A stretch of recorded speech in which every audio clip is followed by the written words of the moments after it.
Entonces, espéreme un segundo, yo me paso acá. Agarré a Leopoldo entonces. No, Leopoldo me tocó dejarlo afuera, si no nos interrumpe toda la charla. A Leopoldo no le gusta la estadística. Bueno, entonces, buenas noches para todos y gracias por acompañarnos hoy. Este es un tema que puede ser un tema extremadamente ladrilludo, pero aunque es un tema ladrilludo, esta charla yo ya la di acá para un grupo de la fundación y esta charla es una charla que nació en mis momentos de pandemia encerrado. Es un tema que a mí me apasiona muchísimo, pero pues que entiendo que a muchos de ustedes tal vez no les guste tanto, pero pues quiero aprovechar la oportunidad de lo que pasó en la revista pasada con Felipe y que nos pasa a todos, y es el engaño que nos producen los valores P y el hecho de, pues, de decir, cuando uno dice valor de P ya es como palabra de Dios, y a través del valor de P ustedes no saben la cantidad de eh, evidencia o de conocimiento médico irrelevante o no verdadero que se ha eh, filtrado, y también la cantidad de financiamiento en la industria y de cosas que hemos logrado a través de los valores P. Y yo creo que existe un problema importante al usar valores P, y es la forma como los hemos estado usando, y creo que un excelente comienzo para el cambio es comprender el problema y buscar soluciones. Así que mi objetivo con esta charla y lo que yo espero que ustedes aprendan al final, y por favor, si les quedan preguntas o dudas, anótelas y al final podemos discutir un poquito. Mi objetivo es que desentrañemos el verdadero significado de los valores de P y creemos conciencia sobre el mal uso que le damos, y con suerte, pues que yo logre despertar el interés en ustedes en un cambio en la forma que utilizamos estos valores de P. Entonces, yo no sé si alguno de ustedes sea fanático de este libro o si alguna vez lo hayan visto. Es un libro interesante. Es de Hitchhiker's Guide to the Galaxy. En español es La Guía del Viajero Galáctico. Es una saga de ciencia ficción creada por un autor que se llama Douglas Adams. Y los que sean fanáticos de este libro y los que no lo sean, en este libro hay una disparatada, y es que hay una supercomputadora que responde todo, y esa supercomputadora dice que la respuesta al sentido de la vida, al universo y a todo lo demás es el número 42. Y esto suena absolutamente ridículo y estúpido, pero así estúpido es el valor de P. Eh, para lo que hacemos en esto, y el chiste, por supuesto, es que la verdad no puede ser revelada por un solo número, y sin embargo, ese es el trabajo que le asignamos a los valores de P. Y uno dice un P de 0.049, wow, o sea, descubrimos el mundo, esto es significativo y esto es importante, y un valor de 0.051, uy, no, ya no me dio. A veces que yo le hago estadísticas a todo el mundo porque yo me dedico mucho a eso y me gusta mucho eso, es como, y Jorge, sáquemele una P significativa porque eso no, nadie me le va a parar bolas, y tristemente esa es la realidad, y no podemos darle el significado de todo lo que hacemos a un número como en la disparatada del libro. La ironía es que cuando el estadístico británico Ronald Fisher, que es el señor de la foto, introdujo el valor de P hace un siglo, no pretendía que esto fuera una prueba definitiva como la usamos hoy mismo. Y en la tarea de desentrañar los valores P, primero debemos revisar brevemente la historia de dónde salimos, de dónde salieron, perdón. Y es importante que ustedes entiendan cómo llegamos aquí, de dónde salieron los valores de P. Entonces lo que pasa es que Fisher pretendía, lo que él pretendía con los valores de P es que fueran simplemente una forma informal de juzgar si la evidencia era significativa, en el sentido de que mereciera una segunda mirada, ¿sí? Es decir, significativo es que tal vez es importante que yo le eche una segunda mirada a esto. Los investigadores primero establecieron una hipótesis, que es la hipótesis nula, y después de eso se evaluaban cuáles eran las posibilidades de obtener resultados al menos tan extremos como los que realmente se observaban en el experimento.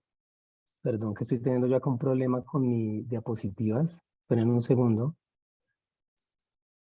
Estoy nuevamente, volvamos a caer si yo puedo. No, perdón. Denme un segundo. Yo vuelvo acá.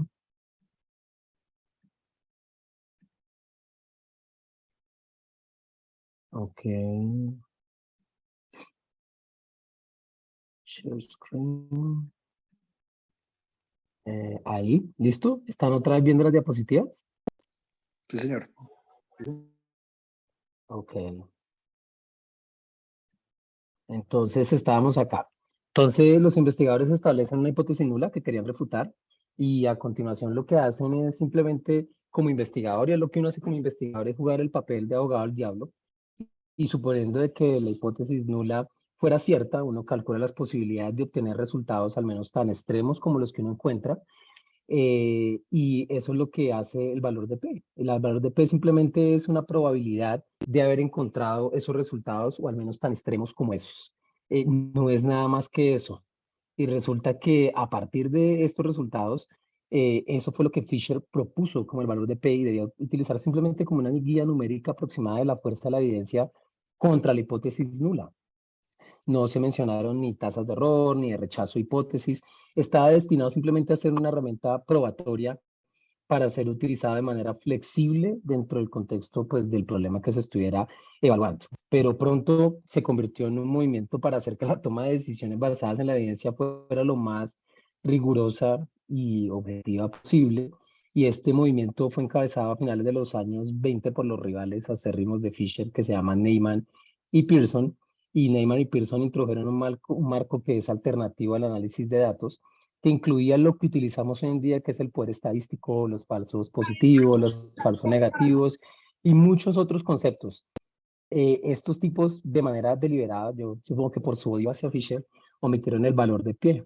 Pero mientras estos tipos se peleaban, Neyman y Pearson y Fisher, otros investigadores perdieron la paciencia a la pelea y comenzaron a escribir manuales de estadística para los científicos del momento y crearon un sistema híbrido que incluyó el valor de P, que es fácil de calcular, en el sistema basado en reglas, que es tranquilizadoramente riguroso de Neyman y Pearson, y ahí fue cuando el valor de P de 0.05 se consagró como estadísticamente significativo. Y ahí fue cuando empezamos como el problema que tenemos ahorita, y como resultado tenemos, como dice Steven Goodman, que es un estadístico súper reconocido y médico de Stanford, el valor de P nunca fue diseñado para usarse como se usa hoy, y sin embargo, un siglo después, la confusión todavía existe y todos vimos en esa confusión del valor de P que tenemos hoy en día.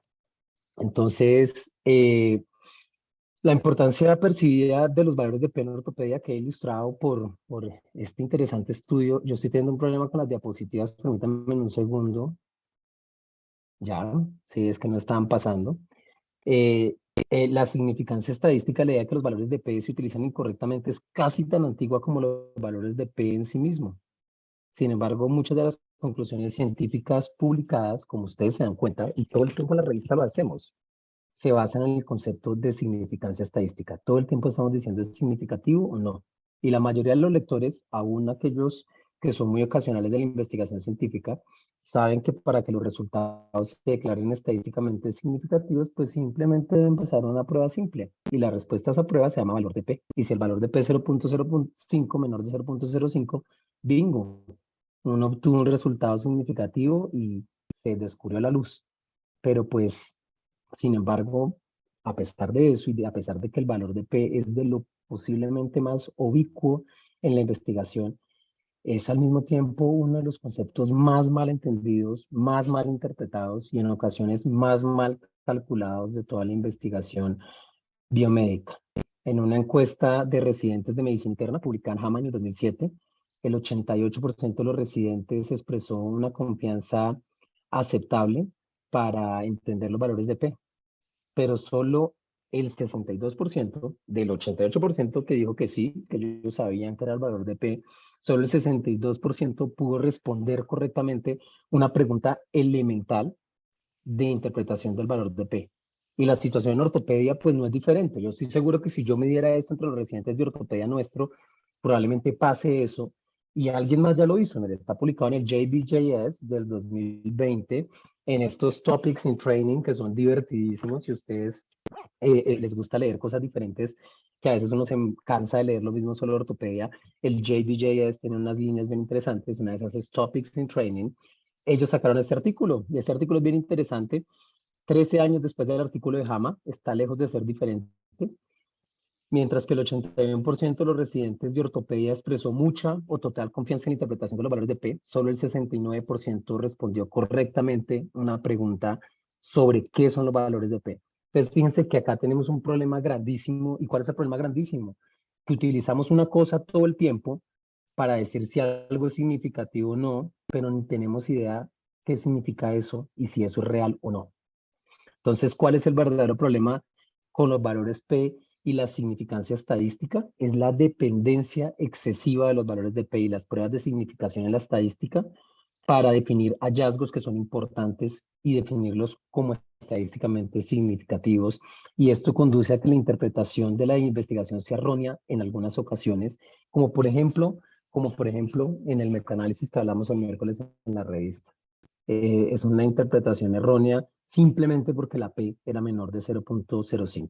En el mundo en el que vivimos y del que yo quiero sacarlos, que es un mundo dicotómico, obsoleto y poco concienzudo, si algo tiene un valor de P por debajo de 0.05, pues decimos, uno de una vez asocia esto a que el efecto es real o importante, cosa que no es cierto siempre, y el valor de P de 0.05 es tan potente en este momento en el mundo de la investigación que este valor decide si se aceptan hipótesis, si se publican artículos y a punto de definir si se comercializan productos. Por el contrario, si los resultados se consideran estadísticamente no estadísticamente significativos, es decir, si la P es mayor de 0.05, erróneamente, con frecuencia, y yo creo que este error es todavía más frecuente que el otro, si no es significativo, nosotros de una vez decimos que no hay diferencia o que no hay asociación y los resultados no son importantes. Entonces, fíjense que esta manera de ver el mundo y de ver la investigación, pues parece tonto y lo es. Y vamos a ir mirando por qué lo es. Porque esta dicotomía ignora puntos súper importantes como la magnitud de la asociación, que les dije el día de la revista y les dije el día del club de revistas, tal vez no es solo el valor de P, es cuánto es la diferencia, cuál es la magnitud, cuál es la precisión de esa estimación. La precisión, acuérdense que yo les dije, son los intervalos de confianza, qué tan preciso es el hallazgo que yo encontré. ¿Cuál es la consistencia o patrón de los resultados? Esto es muy importante. ¿Hay otros artículos del mismo tema que han encontrado lo mismo o no? ¿Hay consistencia y hay patrón en los resultados? Tal vez eso es más importante que solo la P. ¿Cuáles son los posibles sesgos de este estudio? Si el estudio está lleno de sesgos, pues a mí qué me importa que la P sea 0.00001 si el estudio tiene una cantidad de sesgos que no permiten validar sus resultados. ¿Cuáles son los hallazgos previos? Siempre que ustedes miren la evidencia, miren qué se ha publicado. Muy pocas cosas, pero muy pocas cosas en medicina en este momento son nuevas. Ya de eso se ha hablado antes y de eso casi siempre hay hallazgos previos. ¿Cómo se compara lo que yo estoy encontrando con esos hallazgos previos? Muy importante, ¿cuál es la plausibilidad clínica y biológica? Y esto es supremamente importante cuando ustedes encuentren resultados. Ustedes pueden encontrar que hay una asociación con una P de 0.00001 para rupturas del manguito rotador con cumplir años en el mes de marzo. ¿Eso tiene plausibilidad clínica? Ninguna, es una estupidez. Pero muchas veces uno se deja coger por la P de 0.00001. Entonces, fíjense que hay una cantidad de cosas que son mucho más importantes que solo el valor de P. Y la importancia percibida de los valores de P en ortopedia queda ilustrada, esto no es algo que yo me estoy inventando, queda ilustrada por un interesante estudio de Bandari y colaboradores. Este estudio, si quieren, échenle un ojo algún día. Estos autores presentaron los hallazgos de una selección de estudios comparativos de dos grupos. O sea, cogieron un grupo de estudios en los que se comparaban grupo A con grupo B y se los mostraban a residentes, a fellows y a especialistas de ortopedia. Luego, pues les pidieron que calificaran la importancia del estudio, de los resultados del estudio con valores de P. Primero se los presentaron con valores de P y a las 8 semanas les presentaron exactamente el mismo estudio sin valores de P. Y encontraron que la importancia clínica percibida de los resultados era mayor cuando se presentaban valores de P significativos. Y curiosamente, la presentación de cualquier valor de P mejoró el acuerdo entre los especialistas, los fellows y los residentes sobre las percepciones de la importancia del estudio. Y esto es algo bastante interesante. Este estudio destaca la visión de túnel que producen los valores de P y que con frecuencia nos ocurre al interpretar los resultados de investigación clínica. Nosotros inconscientemente, y parte de mi objetivo en esta charla es romperles ese sesgo cognitivo. Uno inconscientemente ve un valor de P significativo y ya, uno no ve nada más, uno tiene un túnel y uno se queda ahí. Entonces, fíjense que esto no es, la importancia de los valores de P no es algo que uno se invente, sino que ya está medido. Nosotros le damos más importancia a un artículo que tiene P significativas porque nuestro cerebro ya tiene ese sesgo y tenemos que trabajar en cortarlo. Entonces, en este momento, pues uno se pregunta, tal vez el problema no es estadístico. El problema con los valores de P es más humano y cognitivo que estadístico. Clasificar los resultados en estadísticamente significativos y estadísticamente no significativos hace que las personas piensen, mi cerebro hace eso, porque los cerebros nuestros hacen eso todo el tiempo, que los elementos asignados de esa manera son categóricamente diferentes, lo cual es engañoso. Y un aspecto que contribuye a este problema son los conceptos erróneos, generalizados y la incomprensión de la inferencia estadística y de los valores P. Nosotros no comprendemos eso, nosotros no sabemos cómo se saca eso, nosotros no entendemos bien qué es el valor de P. Y mi objetivo en el resto que queda de esta charla es tratar de aclarar eso para que ustedes entiendan mejor de verdad qué es un valor de P y le den la importancia que tiene. No es que no importe, pero no es un árbitro de la verdad. Entonces, para definirles y explicarles qué es el valor de P, que nuevamente es una pregunta que a veces se la hacen ustedes en la revista y que puede tener una explicación sencilla o que puede tener una explicación muy compleja. El doctor González siempre se burla de mi explicación del valor de P porque es bastante complicada, pero yo voy a tratar de ponerla de la manera más sencilla para que ustedes lo entiendan. Lo primero que tienen que ponerse en la cabeza, esto es muy fácil porque P empieza también por P como probabilidad. El valor de P no es más que una probabilidad y es la probabilidad de obtener el resultado que ustedes tuvieron en su estudio o uno más extremo si la hipótesis nula fuera cierta, ¿sí? Incluso las definiciones más simples de valores de P tienden a complicarlas, así que yo se los voy a desglosar. Cuando calculamos un valor de P, siempre que calculamos un valor de P, estamos poniendo a prueba lo que se conoce como una hipótesis nula. Y lo primero que debe quedar claro es que esto no es una prueba de la pregunta que usualmente como investigadores deseamos responder con mayor desesperación. ¿Es mejor la cirugía abierta de manguito rotador que la artroscópica? Eso no lo responde el valor de P. El valor de P está evaluando la hipótesis nula de no diferencia. No hay diferencia entre la cirugía artroscópica y la cirugía abierta y siempre los valores de P parten de esa hipótesis nula de decir no hay diferencia. A uno usualmente le interesa más la hipótesis alternativa, pero usualmente en inferencia estadística, cuando calculamos valores de P, yo no estoy probando la hipótesis alternativa, yo estoy probando la hipótesis nula. Si yo no puedo rechazar la hipótesis alternativa, pues yo creo que la hipótesis, perdón, si yo no puedo rechazar la hipótesis nula, yo creo que la hipótesis alternativa pues podría tener sentido. Pero esa es la primera cosa que quiero que entiendan. Entonces, supongamos, yo les voy a poner un ejemplo muy sencillo, no es de ortopedia. Supongamos que un investigador realmente quiere saber si, ahora que andamos en el plan FIT, si comer una barra de chocolate al día conduce a pérdida de peso. Y para probar eso, se inventaron un experimento y asignaron a 50 participantes a comer una barra de chocolate al día y a los otros 50 les dijeron no se pueden comer la barra, abstenerse de la barra. Y a ambos grupos los vamos a pesar antes del experimento, antes de que empecemos a comer la barra de chocolate todos los días, y luego, y se compara su cambio de peso promedio, cuánto cambiaron de peso estos grupos a lo largo del estudio. ¿Listo? Y la hipótesis nula es el argumento del abogado del diablo. Y la hipótesis nula dice, no hay diferencia en la pérdida de peso de los que comieron chocolate frente a los que no comieron chocolate. Y rechazar la hipótesis nula es un obstáculo importante que debemos superar para probar nuestra hipótesis alternativa de que de verdad comer el chocolate sí baja de peso. Sin embargo, si el valor nulo se mantiene cierto y yo no soy capaz ni siquiera de rechazar la hipótesis nula, pues es muy difícil que yo pueda decir que la explicación alternativa tiene importancia para explicar los resultados. Entonces, ¿qué es lo que hacemos para descartar esa hipótesis nula? Pues calculamos unos estadísticos y acá es donde viene la parte numérica. Y básicamente yo lo que pregunto en ese punto es, ¿qué tan ridículo? Y esto suena chistoso, pero es una manera de verlo. Lo que uno se pregunta es, ¿qué tan ridículo sería creer que la hipótesis nula es la respuesta verdadera, dado los resultados que yo encontré en el estudio? Entonces, rechazar la hipótesis nula es algo así como el principio de inocencia hasta que se demuestre lo contrario, en los casos judiciales, que comienza con la suposición de que el acusado es inocente. Fíjense, yo arranco diciendo el acusado es inocente y empiezo a mirar la evidencia. El cuchillo ensangrentado tiene huellas dactilares del acusado, tiene historial de violencia, hay testigos que vieron la cosa, y a medida que aumentan y aumentan las pruebas, esa presunción de inocencia con la que yo arranqué comienza a parecer ingenua o ridícula, como ya les decía.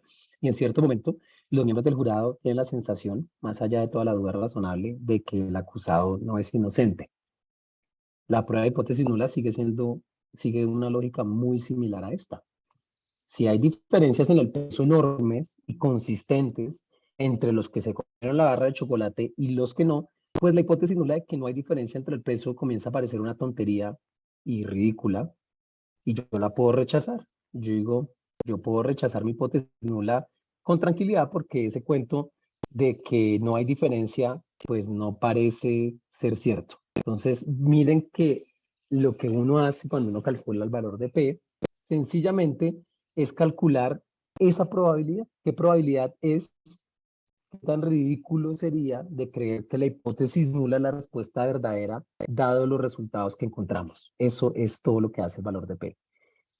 Rechazar la hipótesis nula, entonces, es algo así como simplemente yo tengo evidencia, evidencia, evidencia, y si la evidencia es tan grande en el mundo hipotético de que la hipótesis nula sea cierta, pues la probabilidad de que la hipótesis nula sea cierta es bajita, y eso es el valor de P.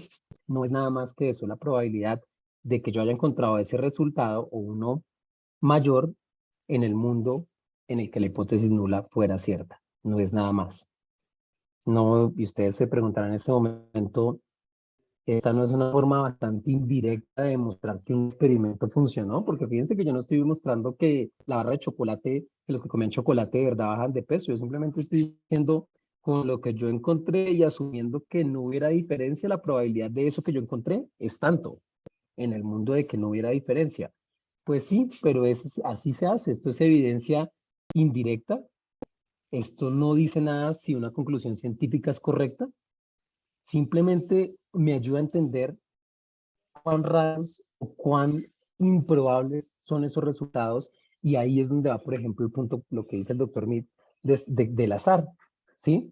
Que es tan improbable haber encontrado esa diferencia que es poco probable que sea por azar, es posible que sea cierta. Pero este es un punto complicado y uno de los meollos del asunto. No se trata de lo raro que sean los resultados de un experimento, es lo poco común que serían los resultados en el mundo donde la hipótesis nula es cierta. Es decir, es lo poco común que serán los resultados si nada en el experimento funcionara y la diferencia de peso en el ejemplo del chocolate se debiera únicamente al azar. ¿Sí? Es un poco difícil de entender, yo sé, pero es eso. Pero fíjense que en medio de lo confundidos que los puedo tener en este momento, lo importante que ustedes entiendan es que esto es una probabilidad que fíjense que además mide de forma medio indirecta, porque me está midiendo es qué tan improbable es haber encontrado ese resultado si de verdad no existiera una diferencia. Entonces fíjense que el valor de P es una vaina medio compleja, medio indirecta, y que no me dice nada sobre si mi conclusión científica es correcta, simplemente me da una probabilidad. ¿Listo? Entonces, para redondear, el concepto del valor de P es una probabilidad, no es un árbitro de la verdad, es una medida justamente de rareza o de sorpresa. Qué tan sorprendido o qué tan raro es haber encontrado ese resultado. Y un valor de P de menor de 0.05, pues no significa necesariamente que la hipótesis en estudio sea verdadera. Y esto es algo que ustedes deben tener en mente. Nunca podemos descartar por completo la hipótesis nula.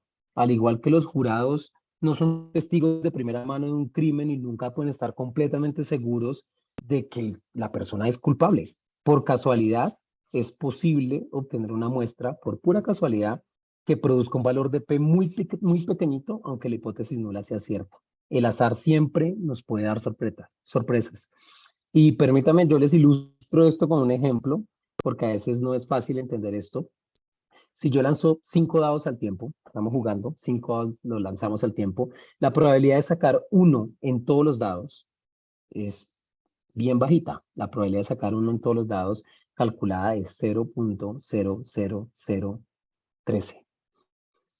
Por el bien del ejemplo, esta probabilidad puede asumirse como el valor de P. A pesar de que es muy poco probable, aún puede suceder. El azar puede producir sorpresas. Y un valor de P bajo no significa necesariamente que la hipótesis alternativa sea cierta. ¿Listo? Entonces fíjense que Eso nunca es árbitro de la verdad, simplemente es una probabilidad. ¿Qué tan probable es que yo me saque el 1 en los 5 dados? Pues muy bajito, pero eso no quiere decir que no pueda pasar. El segundo punto y tal vez más importante es que el valor de P es una probabilidad condicionada y condicionada a que la hipótesis nula sea cierta. Es decir, siempre asumimos que la hipótesis nula es cierta y por lo tanto el valor de P no es más que un índice que mide la fuerza de la evidencia en contra de la hipótesis nula. Y esta condicionalidad significa que el valor de P no tiene nada que decir sobre las probabilidades de las hipótesis, ni lo que es más importante, sobre los resultados que podrían ser o hayan sido obtenidos cuando la hipótesis nula es falsa, o sea, cuando la hipótesis alternativa es verdadera. O sea, esto es complicado, pero por lo tanto ningún valor de P, por pequeñito que sea, puede revelar la plausibilidad, presencia, verdad o importancia de una asociación o de un efecto, y por lo tanto nosotros siempre, siempre debemos considerar otros factores cuando evaluemos los valores de P. ¿Listo? Debido al mal uso y a la mala interpretación de los valores de P, en el 2016 la American Statistical Society desarrolló una declaración formal que aclara varios principios ampliamente acordados que subyacen al uso de los valores de P y a la interpretación adecuada. Y a mí me gustaría revisar brevemente estos 6 principios. Si ustedes tienen en mente estos 6 principios, créanme que van a entender, al menos aclarar en su cabeza cómo usar bien un valor de P y cómo no usarlo. Y con esto creo que terminamos la charla de la parte de valor de P y después vamos un poquito a discutir de la significancia clínica y significancia estadística. El primer principio es que los valores de P pueden indicar cuán incompatibles son los datos con un modelo estadístico específico. Yo ya les expliqué eso. ¿Cuál es el modelo estadístico específico? Pues de que la hipótesis nula es cierta y un valor de P refleja hasta qué punto la hipótesis que está probando es compatible con los resultados observados. Y cuanto menor es el valor de P, pues menos compatible es la hipótesis, la hipótesis nula con los resultados observados. Y en la mayoría de las aplicaciones, la hipótesis que se prueba pues, es la hipótesis nula, de que no hay ninguna asociación. La advertencia es que la precisión del valor de P es tan buena como el modelo estadístico subyacente y los supuestos relacionados a hacer esta prueba. A lo que voy con esto es que no es solo que ustedes miren el valor de P. Si yo usé una prueba estadística que no se usa para eso, todas las pruebas estadísticas, los que hayan hecho epidemiología hasta este momento, o los que hayan hecho alguna vez o corrido pruebas estadísticas, saben que las pruebas estadísticas tienen supuestos. Si yo no cumplí los supuestos, pues simplemente ese valor de P y todas las suposiciones subyacentes pues no son correctas. Y así yo tengo un valor de P súper pequeño, pues simplemente ese valor de P súper pequeño puede representar una apropiada del modelo o de la prueba estadística que seleccioné. Y este es un aspecto extremadamente importante que a menudo pasamos por alto al evaluar los resultados de los estudios. Les voy a poner un ejemplo. En un estudio de Parsons y colaboradores, los autores informaron que 39 de 100 estudios ortopédicos no utilizaron un análisis estadístico apropiado y un análisis más apropiado habría cambiado las conclusiones en el 17% de las investigaciones. Y esto es bien importante. Fíjense que estos tipos se pusieron y hicieron la tarea y dijeron, cojamos 100 estudios de ortopedia y miremos si esos 100 autores usaron las pruebas estadísticas que se debieron haber usado para lo que dijeron que iban a hacer y con los datos que tenían. 39 estudios no es así. Entonces, fíjense que cuando ustedes miren la evidencia, no es solo mirar la P, es mirar, ¿será que sí hicieron la prueba estadística que era? ¿Será que sí analizaron esto correctamente? Eso tal vez es más importante. Entonces, ojo, primero miren eso antes de mirar sobre el valor de P. El segundo principio es que los valores de P no miden la probabilidad de que la hipótesis estudiada sea cierta, y esto es un error clásico. Yo le digo a usted, el valor de P fue 0.004. ¿Eso qué significa? Y mucha gente dice, eso significa que hay una probabilidad del 4% de que haya diferencia entre la cirugía artroscópica y la cirugía abierta. Pues no, porque lo que dije, no miden la probabilidad de las hipótesis alternativas. Los investigadores a menudo desean convertir el valor de P en una declaración sobre la verdad de la hipótesis alternativa de los datos observados. El valor de P no es ninguna de las dos. Es una declaración sobre los datos observados en relación con una hipótesis específica, que es la hipótesis de no diferencia. Entonces, la P no tiene nada que ver con que la diferencia que se encontró sea cierta, con la probabilidad de haber encontrado esa diferencia, no es nada de eso. Y través de estos principios, yo les voy a dar una lista de nos. Y esos nos para ustedes van a ser útil para que hagan un uso adecuado de los valores de P. En este caso, el no crea valor de P, te da la probabilidad de que el azar por sí solo produjo la asociación o el efecto observado, o la probabilidad de que su hipótesis de prueba o su hipótesis alternativa sea cierta, ¿sí? Entonces les voy a poner un ejemplo para que entiendan esto mejor. Por ejemplo, en un ensayo controlado aleatorio que compara un procedimiento con cirugía sham o cirugía, pues, ustedes saben, cirugía sham es cirugía como placebo o simulada para una afección determinada con un procedimiento específico, encontramos un efecto benéfico de la cirugía versus el sham con un valor de P de 0.03.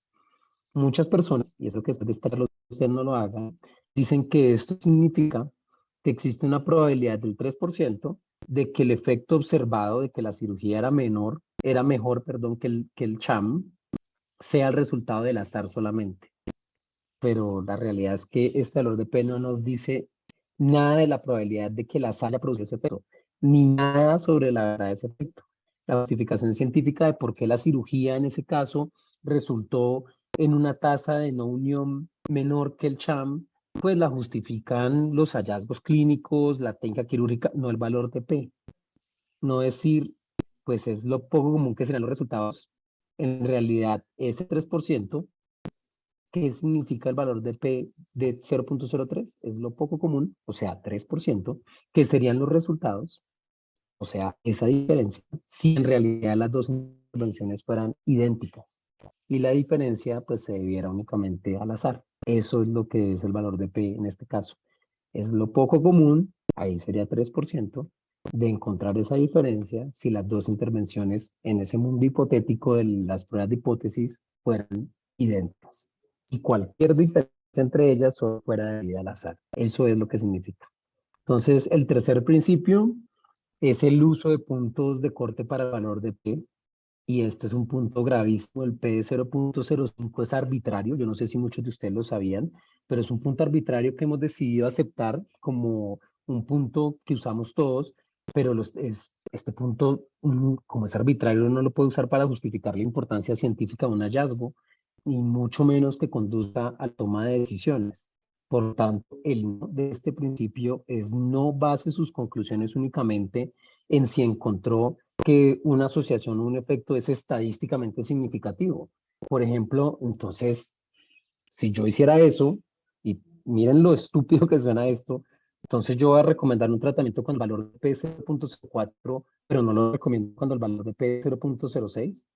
Fíjense que esto es un error gravísimo y los investigadores y los clínicos debemos poner en juego muchos factores contextuales para derivar inferencias científicas a la práctica clínica, más allá que el solo valor de P y que el punto de corte. Entonces, las conclusiones científicas, como dice esto, y comerciales o políticas, porque fíjense que la investigación define cosas comerciales, políticas, clínicas, no deben basarse únicamente en un valor de P a un umbral de 0.05 o no. Tengo que mirar otras cosas. Tengo que mirar el modelo estadístico fue bueno, el diseño del estudio fue bueno, qué desenlaces se midieron. Fíjense que todo esto es lo que les preguntan a ustedes en la revista cuando les preguntan por un artículo. No es solo decir, sí, fue estadísticamente significativo. No, fíjense que hay mucho más detrás. ¿Qué estudio es? ¿Cuál fue el diseño? ¿Qué desenlaces se midieron? ¿Esa medición de los desenlaces fue correcta? Eso es lo que se debe medir. ¿Qué otras fuentes de sesgo? Etcétera, etcétera, etcétera. ¿Qué es lo que hacemos en los clubes de revista? Y es hacer análisis crítico de la literatura. Más allá, y fíjense que cuando hacemos análisis crítico de la literatura concienzudo, pues no nos ponemos a mirar tanto si la P fue significativa o no, porque definitivamente hay cosas más importantes que eso. El cuarto principio es que la inferencia adecuada requiere transparencia e informes completos. Siempre que un investigador elige qué presentar basándose en resultados estadísticos, la interpretación válida de esos resultados se ve seriamente comprometida si el lector no está informado de la elección y su base. Y esto pasa mucho. No crean que eso no pasa. Uno cuando está metido en investigación, hay gente que le dice a uno, oiga, córrame una prueba que me ayude a que me salga la P significativa. Esa prueba no me sirve porque no me salió la P significativa. Para que un lector, un editor, un médico, un científico, un legislador, cualquiera que use evidencia, deba estar informado y sepa si esa P es válida, los autores deben informar de manera clara y completa en el manuscrito por qué utilizaron una prueba y cuáles fueron los supuestos que se utilizaron para esa prueba.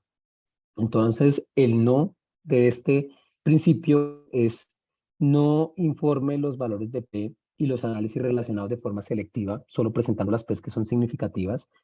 Pues esto es recoger resultados prometedores nada más, también pues conocidos como dragado de datos o persecución de significancia o búsqueda de significancia o inferencias selectivas, esto también le dicen en inglés en la literatura, aparece como p-hacking, y esto conduce a un exceso falso de resultados que son estadísticamente significativos en la literatura publicada, y esto no lo debe evitar a toda costa. Uno no debe publicar solo lo que me salió significativo y el resto simplemente esconderlo bajo el tapete. El quinto principio es que un valor P o significación estadística no mide el tamaño de un efecto o la importancia de un resultado, y este principio grande, no se les olvide. Muchas veces ustedes pueden encontrar el valor de P no tiene nada que ver con el tamaño del efecto. Y de hecho a veces pasa, como nos pasó en este ejemplo del metaanálisis de Manguito, no puede tener P pequeñita, una P muy pequeñita, 0.0000, y usted ahí mira la diferencia y la diferencia clínica es ridícula. Entonces la P no tiene nada que ver ni con el tamaño del efecto ni con la importancia de un resultado. Un valor de P más pequeño no indica una asociación más fuerte o un efecto más grande. Los valores de P dicen poco sobre la magnitud de la asociación. Por ejemplo, un estudio que tenga un tamaño de muestra gigante con una estimación muy precisa, o sea, un intervalo de confianza muy estrecho, puede producir valores de P muy pequeñitos, aún en presencia de asociaciones que sean débiles. Y esto muy cierto, especialmente ahora en la era del Big Data, donde hay gente que tiene bases de datos gigantes. En Estados Unidos pasa mucho que tienen bases de datos de seguro grandísimos, y yo creo que ustedes muchas veces en ortopedia leen artículos que provienen de bases de datos gigantes. Cuando tienen miles de pacientes, es capaz de sacar valores de muy chiquiticos, pero no importa la P, lo que tienen que ir a mirar ustedes es ¿qué es la diferencia? Esa diferencia relevante clínicamente. Y acá aparece un tema muy importante que es la confusión entre significación estadística o significancia estadística y relevancia clínica. Son dos cosas completamente diferentes. Entonces, deben tener en la cabeza, un valor de P pequeño no es asociación más fuerte o efecto más grande, y los valores de P no nos dicen nada sobre la magnitud de la asociación, y esto es un rojo grandísimo. Estas dos cosas son dos cosas completamente diferentes, y por supuesto que es más importante la relevancia clínica que la significancia estadística. Y la relevancia clínica, cuando yo les pregunto a ustedes, ¿ese hallazgo de ese estudio es relevante clínicamente para usted como médico, para su paciente? La relevancia clínica en realidad es un concepto complejo que transmite cuán significativo es un hallazgo para un desenlace dado y su relevancia para el paciente o para el médico. Y depende de muchas cosas. ¿De qué depende? Mira, acá yo les pongo como 4 aspectos grandes, pero depende de muchas cosas. De la magnitud y de la dirección, qué tan grande es el efecto, y de esto hemos hablado mucho. Estos días les he hablado mucho de esto del MCID, que es la Minimal Clinically Important Difference, y es la diferencia mínima clínicamente importante, especialmente para los puntajes. En ortopedia utilizamos muchos scores, y ustedes tienen que saber cuánto es la diferencia mínima importante en un score. ¿A usted qué le sirve que un artículo le diga entre los dos grupos una diferencia de 5 puntos en el DASH? Eso es importante, 5 puntos es importante, y los he invitado estos días y los invito a que en el área que ustedes estén revisen cuáles son los MCIDs para los scores. Esto necesita análisis estadísticos complejos, pero ya están publicados. Los MCID tienen mucha crítica porque son inestables, depende mucho del método que se utilice para calcularlos, pero es una herramienta que tenemos y nos sirve. Y varían, hay rangos. Por ejemplo, en hombro tenemos para un solo puntaje, y como yo les decía, son específicos para patología. Por ejemplo, ¿cuál es el MCID para el ASIS score para reemplazo de hombro? Y ustedes se van a dar cuenta que hay varios estudios y hay rangos, pero al menos uno ya tiene un rango. Uno dice, mire, si la diferencia no está entre 10 y 20 puntos, probablemente la diferencia no sea clínicamente importante. Entonces, siempre miren esto. ¿Cuál es la magnitud de la diferencia? Y la dirección se refiere para qué lado va. Está soportando el tratamiento A o está soportando el tratamiento B. La precisión es también súper importante. Yo les pregunto precisión a veces cuando hacemos análisis crítico y muchos de ustedes quedan como con los ojos abiertos. Precisión simplemente es el ancho de los intervalos de confianza. ¿Qué tan ancho es? ¿Qué queremos siempre? Queremos intervalos de confianza pequeños y precisos. Si ustedes tienen un intervalo de confianza anchísimo, pues probablemente la precisión y la confianza que ustedes deben tener en ese estimador pues, no es tan alta. Siempre confíen si tienen intervalos de confianza muy amplios, porque tal vez el hallazgo o la medida puntual en la que se centra ese intervalo, pues puede que no sea tan confiable. Y hay otras cosas también igual de importantes cuando uno mira relevancia clínica: tipo, gravedad e implicación pronóstica del resultado. No es lo mismo que el desenlace sea ese score, a que el desenlace sea aflojamiento, a que el desenlace sea muerte. Entonces, fíjense que cuando uno tiene desenlaces diferentes, probablemente uno le da diferente relevancia a la explicación del hallazgo del estudio, ¿sí? Una diferencia de 2 puntos en el ASTS puede que no sea importante, una diferencia de 3% en aflojamiento puede que sí. Entonces, fíjense que el tipo, gravedad e implicación pronóstica del resultado también es algo que ustedes tienen que mirar cuando miren resultados. Y por supuesto, yo siempre les pregunto a ustedes también, ¿cuál es la aplicación y la aplicabilidad de estos hallazgos a nuestra población? ¿Cuál es el contexto social? ¿Cuál es la edad de los pacientes? La edad de los pacientes se parece a la edad de mis pacientes, el contexto social de los pacientes de ese estudio se parece al de mis pacientes. Entonces, fíjense que cuando uno pone todos estos factores en conjunto, en realidad el análisis crítico de un hallazgo, pues está lejos de ser solo el valor de P. Fíjense la importancia de otras cosas y la importancia de la relevancia clínica más allá de la significancia estadística. Y el principio 6 y último es: por sí solo un valor de P pues no proporciona una buena medida de evidencia con respecto a modelo o hipótesis. Y estas son dos que no se deben tener muy en cuenta, pero dos no que no se deben tener muy en cuenta, pero se los voy a mostrar y es importante. No crea que una asociación existe o un efecto existe solo porque fue estadísticamente significativo, y no crea que una asociación o efecto está ausente, y esta sí que eh, es más importante porque no hubo efecto significativo. Esto es típico y todos hemos dicho esto, pero por favor, sáquense esto de la cabeza. Cuando ustedes encuentran un estudio que dice no hubo diferencia significativa, eso no quiere decir que no haya diferencia. La ausencia de evidencia de un efecto no es evidencia de la ausencia de ese efecto. Suena como contradictorio, pero es verdad. Y esto es un problema de poder. Y por ejemplo, esta semana que estuve revisando con María Ángela un artículo de la Target para una cirugía comparando dos técnicas, una técnica tenía tasa de recurrencia del 13%, la otra técnica tenía 5%. Esos son 8 puntos porcentuales, esto es considerable, pero apenas la significativa de la oclusión de los estudios, no hay diferencia entre los dos métodos. Entonces ese punto de verdad quiero que se lo llenen en la cabeza: una P no significativa no es evidencia de ausencia de efecto. Entonces, simplemente es ausencia de evidencia de que existía ese efecto, que muchas veces es falta de poder. Muchas veces el estudio era muy pequeño para encontrar la diferencia, no tienen el poder estadístico suficiente, y eso simplemente les resulta una P significativa. Pero sobre todo, abran los ojos. Cuando ustedes vean una P que no es significativa, vayan y miren cuál es la diferencia. Si la diferencia de verdad parecía que no era nada y parecen muy similares, pues uno queda más tranquilo.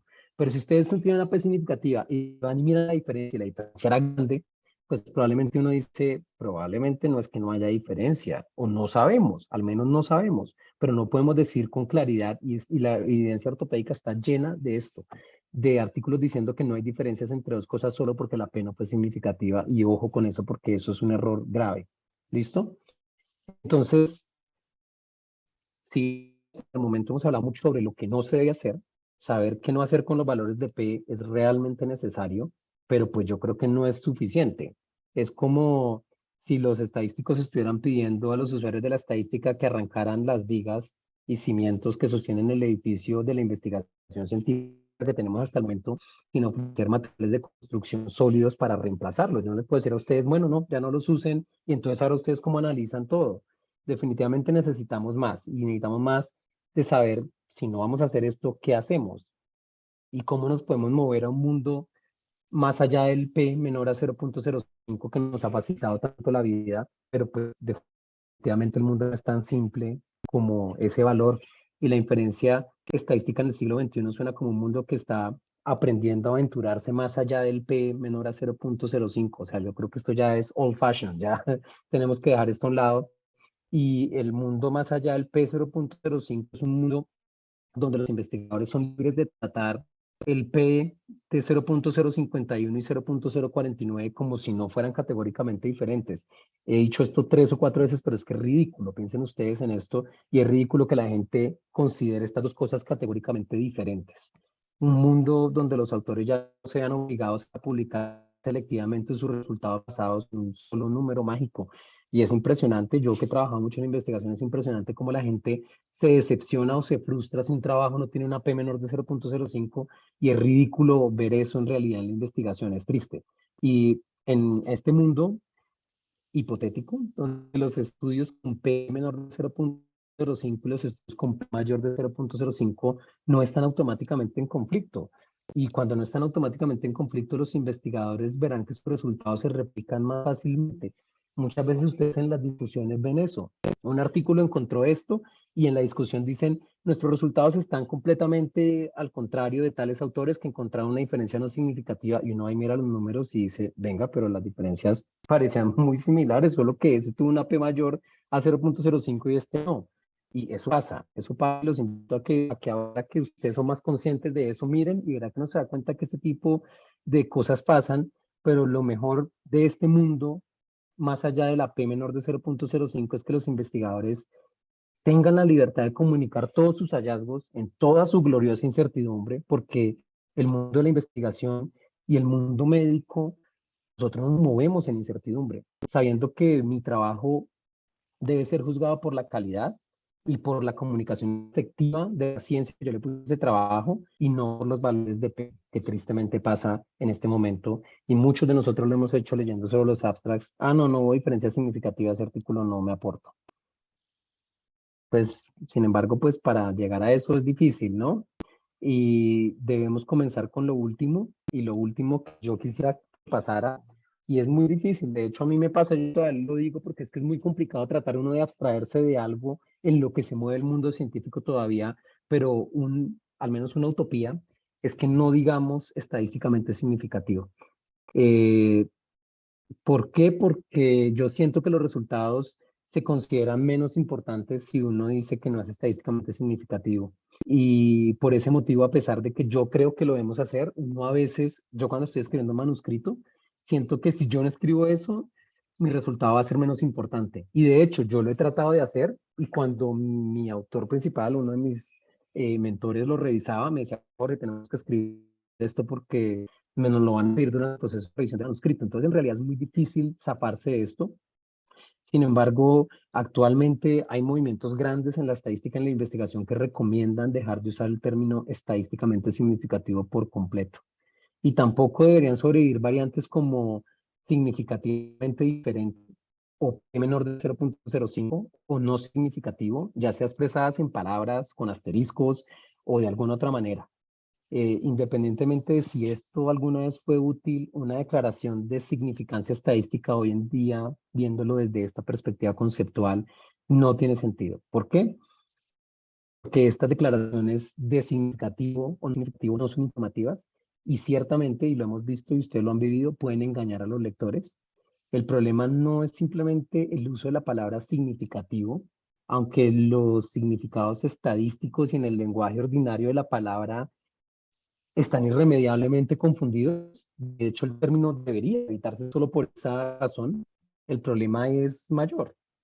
El uso de reglas con umbrales claros, como 0.05, para justificar afirmaciones o conclusiones científicas, siempre lleva a creencias erróneas y a una mala toma de decisiones. Y pues yo creo que bajo este concepto, una etiqueta de significación estadística no agrega nada a lo que ya se transmite con el valor de P en sí mismo. A lo que voy es que uno no debería, el valor de P se debe seguir usando porque nos da la probabilidad de esos resultados. A lo que voy es no dicotomizar y decir estadísticamente significativo y no estadísticamente significativo. ¿Para qué? Si ya está un valor de P que dice qué tan improbable es el resultado, yo evitaría volver este mundo que es tan complejo en un mundo de blanco y negro, que yo creo que es el que ha empeorado las cosas y el que ha hecho que usemos esto de manera tan inapropiada. Y pues este es un meme que ustedes pueden ver ahí, y de esto hay 1000 memes, y a pesar de que existe cierto debate al respecto y algunos autores abogan por la prohibición de los valores de P, yo no creo que los debamos abandonar del todo. Y como les decía, al momento para hacer clases, yo no creo que el problema sea el valor de P, sino es de tener solo dos etiquetas. Los resultados no deben ni dicotomizarse ni tricotomizarse, o como está aquí en el meme, en 6 categorías, porque son valores de P arbitrarios. Cuando se utilicen valores de P deben informarse como lo que es una cantidad continua, P 0.08, ya, punto. El valor de P requiere un contexto, no un umbral. Interpretar el valor de P a la luz del contexto, del tamaño de muestra, de si es relevancia clínica, de los otros factores que yo le di, probablemente es mucho mejor que simplemente decir estadísticamente significativo o no estadísticamente significativo. Entonces yo creo que lo que el valor de P requiere es un contexto y no un umbral. Y pues en últimas el valor de P es solo la punta del iceberg. El valor de P es un objetivo fácil. Al ser ampliamente utilizados, se abusa de ellos.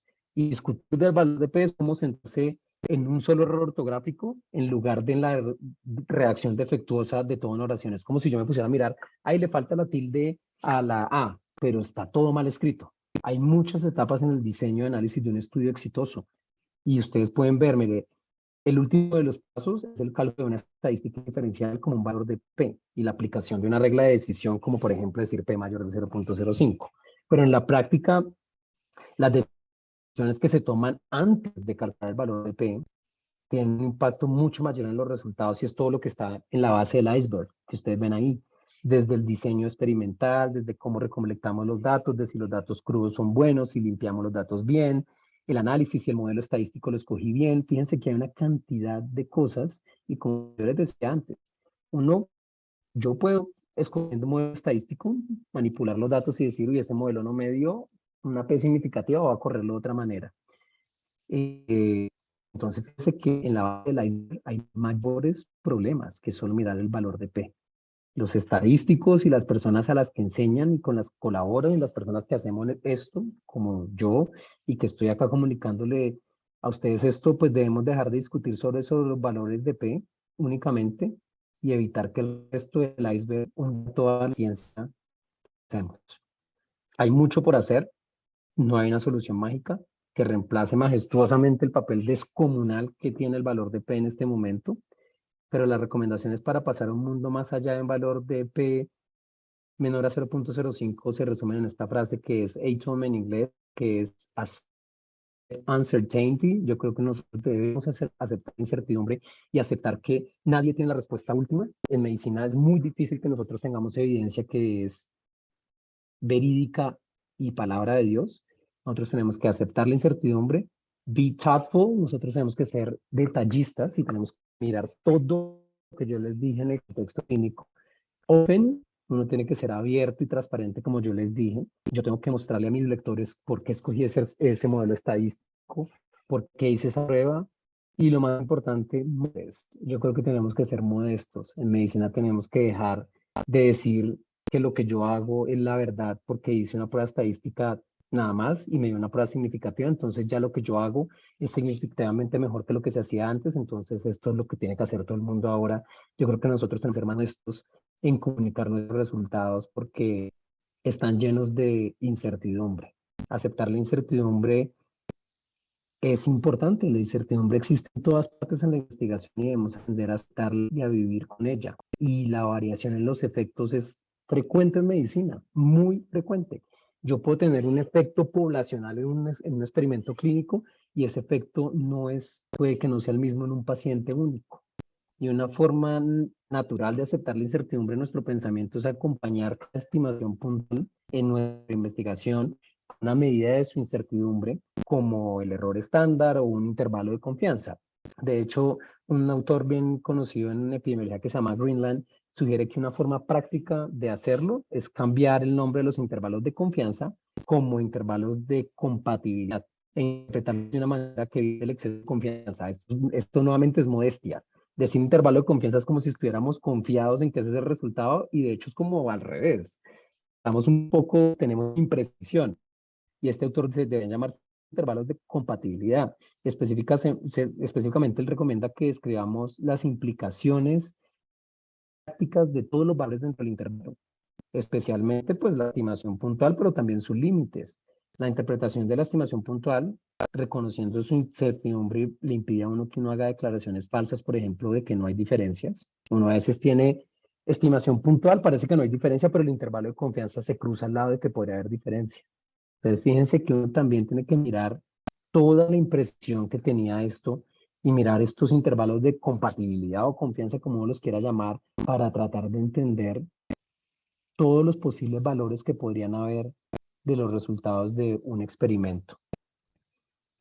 Ser reflexivo, transparente y modesto, ya yo les decía de esto, están visualizando una especie de reflexividad estadística y en esta perspectiva los investigadores estadísticamente reflexivos deben tener objetivos claramente expresados y uno debe reconocer cuándo está haciendo estudios exploratorios, cuándo está haciendo estudios planificados previamente de manera más rígida y uno debería invertir en la producción de datos que sean sólidos, considerando no solo un análisis, sino una multitud de técnicas de análisis que le permitan a uno mirar los resultados desde varias aristas.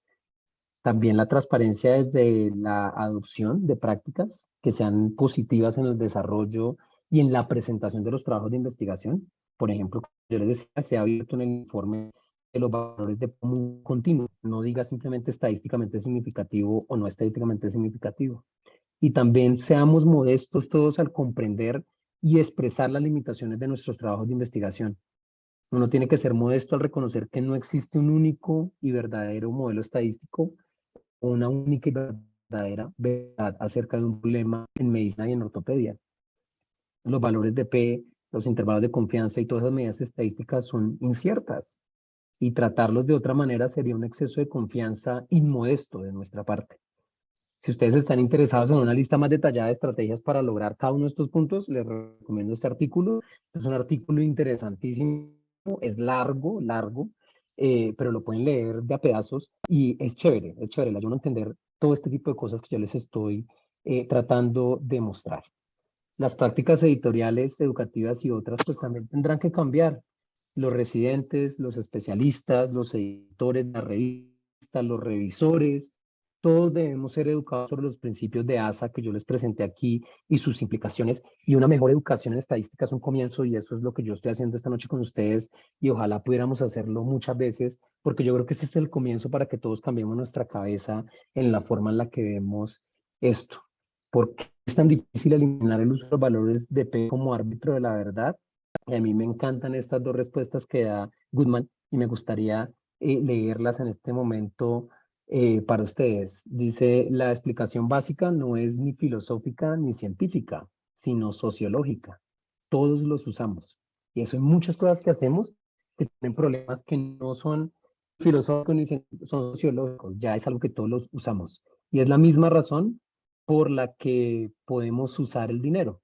Dinero para alimentos, valores P para declaraciones de conocimiento. Se vuelve valioso porque alguien lo compra, porque tiene valor y va a tomar trabajo y va a tomar tiempo en que dejemos de asignarles a los valores de que realmente no lo tienen.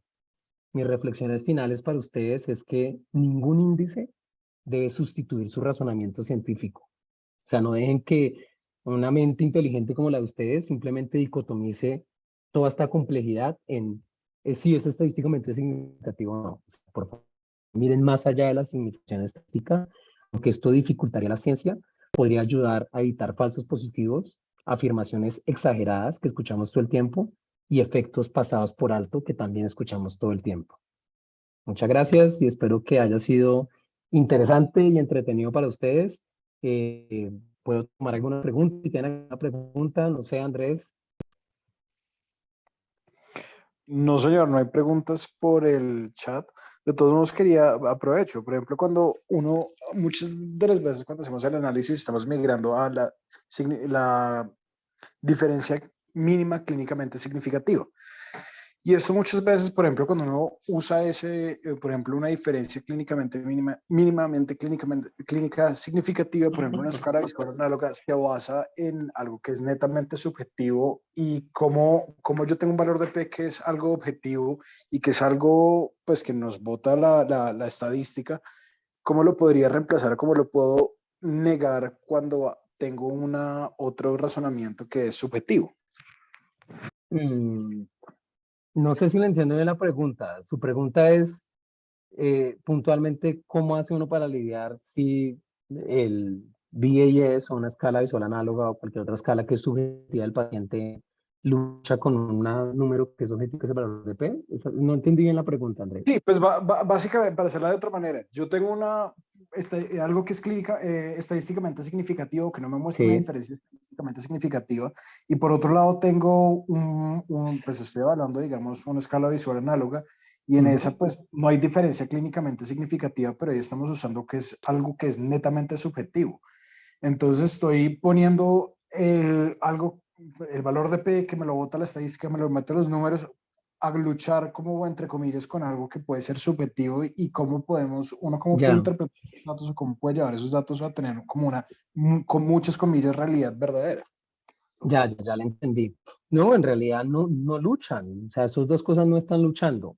Usted tiene un constructo que es una escala o un puntaje. En este caso es el puntaje de la escala visual análoga. Es un puntaje que es subjetivo como muchas escalas. ¿Por qué? Porque hemos migrado a puntajes subjetivos porque el valor es la importancia que el paciente le da al resultado, ¿sí? Y por eso nos hemos migrado a medidas subjetivas a pesar de lo que puedan tener de limitaciones, pero es más importante lo que el paciente percibe en su salud que cualquier otra cosa. Por eso ahora utilizamos más medidas subjetivas.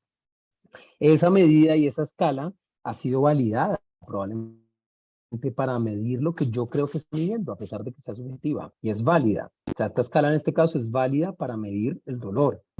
Si yo encuentro una diferencia en esa escala, y otra vez vuelvo a lo mismo, cuando yo hago una prueba de significancia estadística, yo lo que estoy diciendo cuando estoy comparando dos grupos es yo estoy creando una hipótesis en un mundo hipotético en el que no hay diferencias en el dolor. Yo encontré una diferencia en el dolor y la probabilidad de haber encontrado esa diferencia es lo que da el valor de P. Esa o una más grande, ¿sí? Fíjese que el valor de P solo le está dando la probabilidad de haber encontrado esa diferencia. El valor de P no le dice nada más, Andrés. No le dice si esa diferencia es importante, no le dice si la escala es plausible, si es válida, pues que hay una cantidad de cosas. El valor de P no está peleando con la subjetividad de la escala. El valor de P es simplemente la probabilidad de haber encontrado el resultado que usted encontró si en el mundo hipotético de la estadística en la que usted montó el estudio no existía diferencia entre esos dos pacientes. Es eso, no es nada más. Por eso les digo yo, y por eso todo el punto de la relevancia clínica, usted tiene que ir a mirar la segunda parte. Ah, ok, el resultado es estadísticamente significativo, es decir, que la probabilidad de encontrar ese resultado, si la hipótesis no la fuera cierta, es muy bajita, o sea que es probable que eso sea cierto, que sea verdad. Entonces vamos a mirar otras cosas. ¿Qué tan grande fue la diferencia? ¿Esa diferencia supera el umbral clínicamente importante? eh, la escala está validada, esa escala estuvo aplicada bien. Ahí ya viene uno a preguntarse otras cosas, que es lo que yo les decía, probablemente de la base del iceberg. ¿Sí? No sé si respondo con eso su pregunta.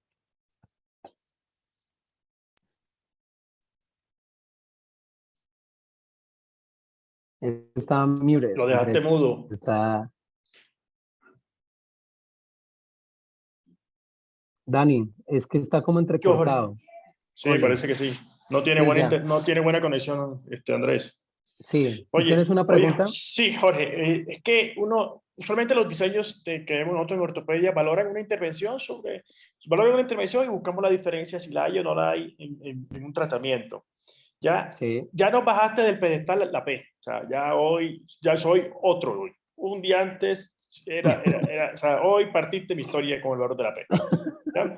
Entonces, pero Buenísimo. uno le gusta siempre tener algo que comparar, algo que sea dicotómico, ¿sí me entiendes? Listo, no cojamos como dicotomía valor de P, sino que darle un valor a otra intervención, a otro punto en la investigación, a otro punto en los datos que nos dan. nuestros diseños son parecidos. ¿Qué más le da tu importancia, además de la P, que tenga un valor cuantificable?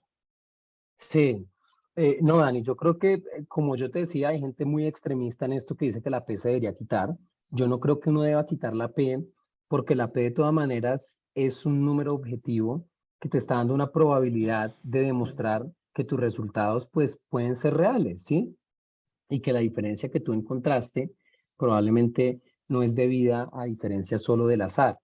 Yo creo que uno debe seguir utilizando los valores de P, no los debemos dejar de utilizar, pero yo creo que, Dani, lo que uno debe hacer es que uno debe ser transparente con la presentación de los resultados. Tú debes presentar el valor de P como el valor es, no dicotomizar y decir P menor de 0.05, por ejemplo, que pasa muchas veces. ¿Y cuánto es menor de 0.05? Podría ser 0.001, 0. No. Mostrar el valor como es, primera cosa.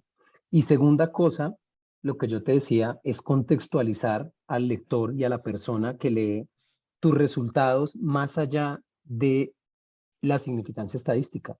Y no solo lo digo cuando son significativos, también cuando no lo son, Dani. Muchas No lo son, veces tú claro. encuentras que la P fue de 0.70 y ya, simplemente tu conclusión como autor es que no hubo diferencia entre las cosas que estás comparando. Y ahí uno dice, un momentico, fíjate que el mismo autor casi que está invalidando todo su trabajo solo porque la P no le dio significativa. Y uno dice, oiga, venga, no fue una falta de poder, no fue otro tipo de cosas. Y yo creo que lo que uno debe hacer como autor y también como lector es mirar los resultados más allá de la P. Yo creo que no hay que quitarla. Es importante, nos sirve para mirar qué tan válidos desde el punto de vista estadístico pueden ser unos resultados en términos de qué tan probable es que eso no haya sido solo por azar, pero yo creo que hay que elaborar más alrededor de eso y hay que trabajar muchísimo, muchísimo en la relevancia clínica de los resultados, porque Ya. son muy importantes, Dani, porque eso nos ha llevado a puntos en los que la gente es ciega a solo mirar si es estadísticamente significativo o no. Yo Ya. creo que lo que debemos quitar es esa dicotomía de dicotomizar el mundo en 0.05 sí o no, porque eso Ya. es ridículo. Y además que los autores de pronto cuando no encuentran la significancia estadística, enseguida le echan la culpa al tamaño de la muestra, que es la vía más fácil de salir de eso, Sí, y al sí, poder. pero exacto, muchas veces pueden haber otras cosas más allá de eso, y yo creo que es muy importante que la gente labore alrededor de eso. Y muy importante, como yo les decía a ustedes, miren las diferencias, o sea, de verdad que me parece, y a veces es porque la gente, a veces muchos autores no tienen mala intención, pero a veces hay autores que sí tienen la intención de demostrar que algo, por ejemplo, es similar y no es similar. Simplemente no fue estadísticamente significativo, pero, por ejemplo, tú cuando mires un artículo en el que ves que las tasas de falla de una cirugía de una son 13 o 14 y de la otra 5, ¿cómo puede uno decir que son similares? Solo porque Claro. la P dio 0.20, ¿sí? Pero yo creo que el punto y la invitación, tanto como lectores como autores, es no dicotomizar las cosas y simplificarlas a 0.05 sí o no, porque eso no dice nada diferente a la probabilidad de los resultados que encontraste, no dice nada más. Ok, vale, gracias. Listo, Dani. Lina tiene una pregunta y después María Ángela. Lina, adelante. Doctor, yo tengo pues un par de preguntas. Una es, Sí, ¿cómo hacen para determinar el puntaje, digamos, en una escala para determinar que hay una significancia clínica? ¿Hay algún tipo de estudio sí, específico para eso, como el de prueba diagnóstica, o es distinto? sí, no, sí hay. Hay diseños metodológicos específicos para determinar MCIDs.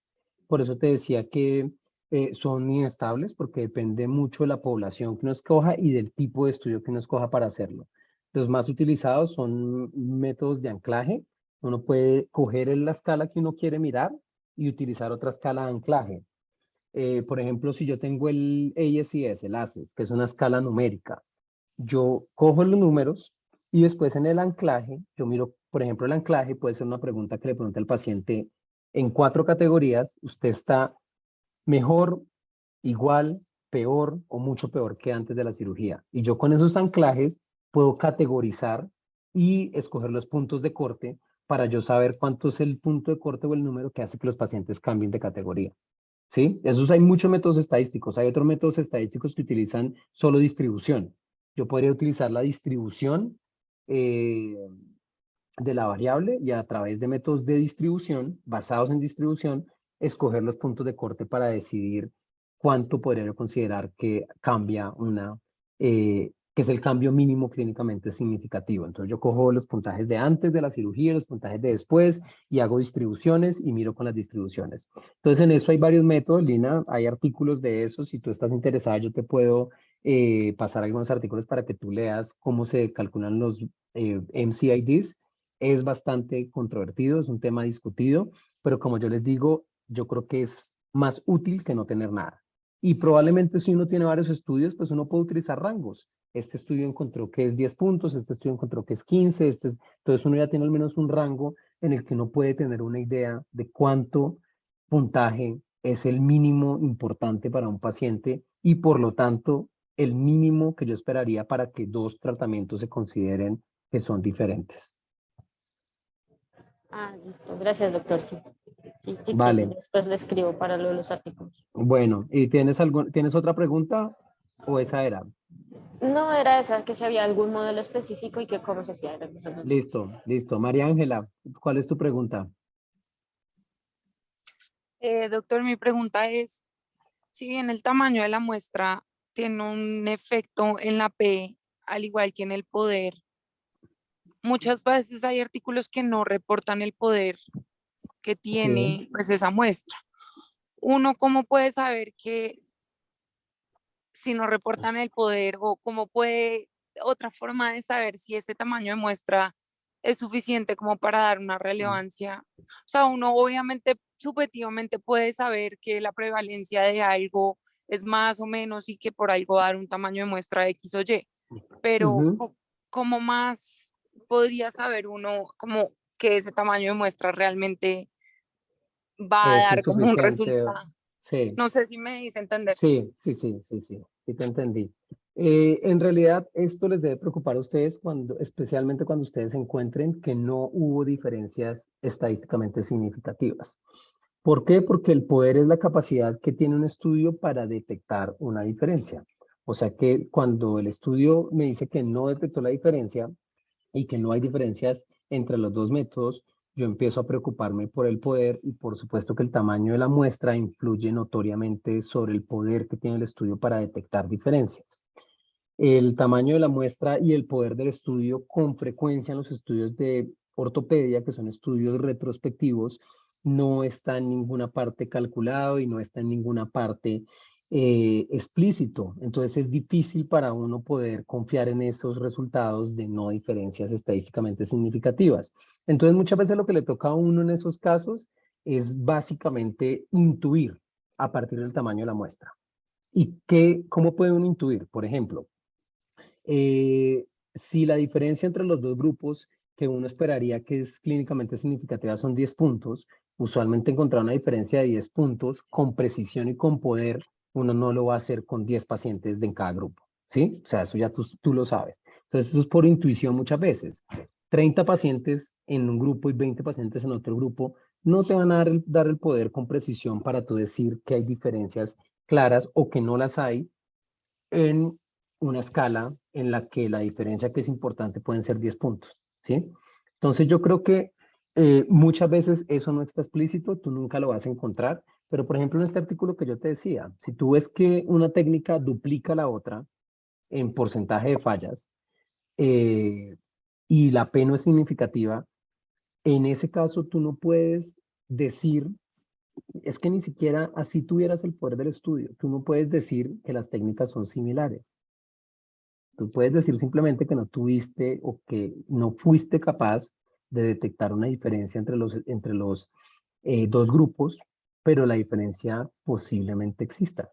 Tú no pudiste detectarla con tu prueba de significancia estadística, porque te salió una P que fue grande, pero eso no quiere decir que la diferencia no exista. Y era lo que yo les decía, la ausencia de efecto no es, la evidencia de ausencia de efecto no es evidencia de que el efecto de verdad no existe.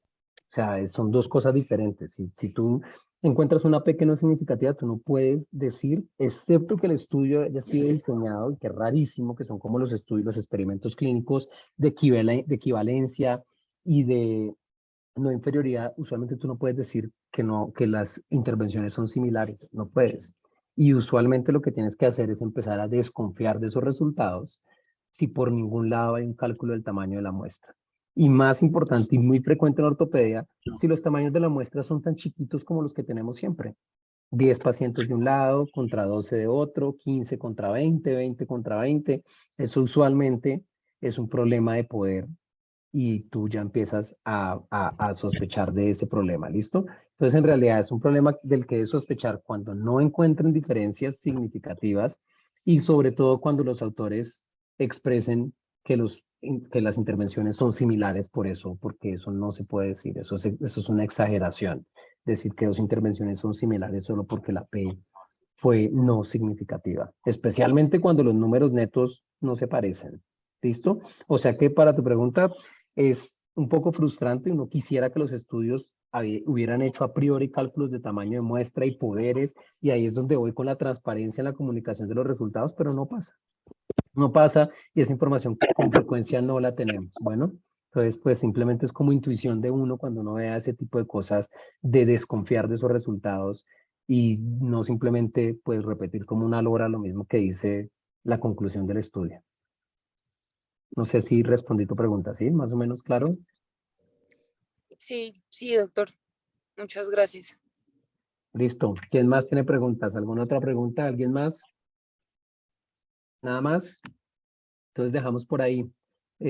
Ustedes todo el tiempo tienen mi disponibilidad para responderles preguntas de esto.